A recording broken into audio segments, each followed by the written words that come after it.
granddaughter asked if she could look in the chest in the corner of my bedroom.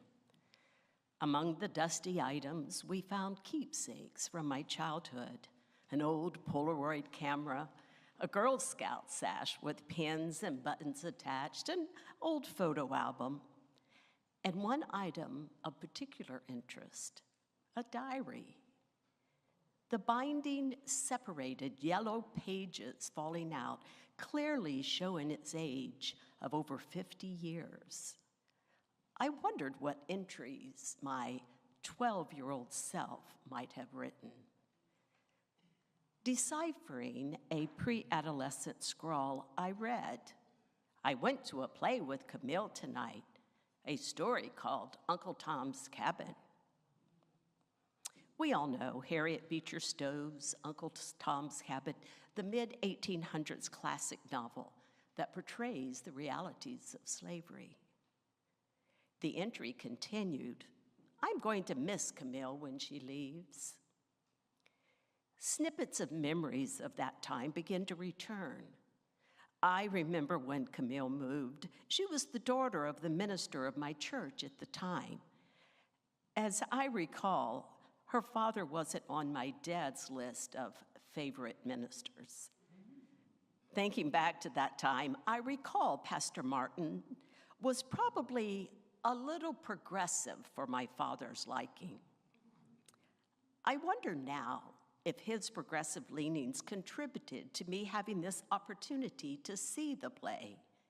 It was somewhat out of character with my upbringing to be allowed to attend an event with such liberal content. This was the Deep South, southern Alabama, where Mississippi is a stone's throw to the west and Georgia to the east. As I continued to read the diary, it was evident the theme of the play made an impression on me. The diary entry continued, "I liked the play. This was the first time I ever felt sorry for Negroes."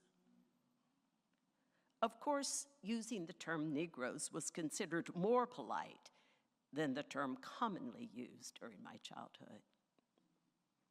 Now, from my current perspective, it's evident that the story had a profound effect on me. Seeing a performance, its content, highlighting the realities of slavery in the Deep South, resonating with me, prompting reflection on the societal beliefs I was being taught.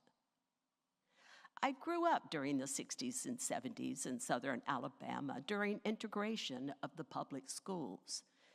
The prevailing attitude of those in my family was that the mixing of the races would negatively impact my educational experience. As the time came for me to enter high school, I wanted to play in the marching band as my brother had before me. The black high school, which combined with our school, was known for its dedicated band members. I began to wonder how my participation in band was going to work out, considering my father's attitude about integration. However, I felt there was no reason to not join, so I forged ahead.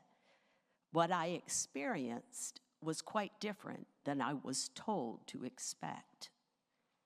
The difference in the color of our skin did not affect the camaraderie we had. We gathered to play our instruments and practice marching routines to prepare for our halftime performance at Friday night's football game. This opportunity provided me with the chance to build relationships, to begin to push aside the feelings I was expected to feel.